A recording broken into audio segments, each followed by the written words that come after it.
Sir, the campaign period has started. Does the palace have any appeal to the poll candidates to follow rules or avoid dirty politics during this period?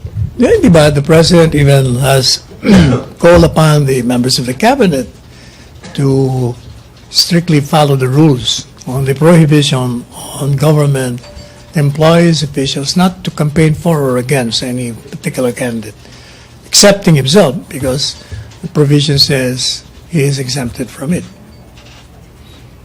But let me just emphasize that he will not be using government resources. In the course of his endorsement, it will be just verbal endorsement.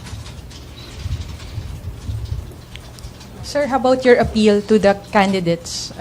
Do you have any appeal to Oh yes, certainly we've been always, every government, every administration always appeal to all the candidates to strictly observe the election laws.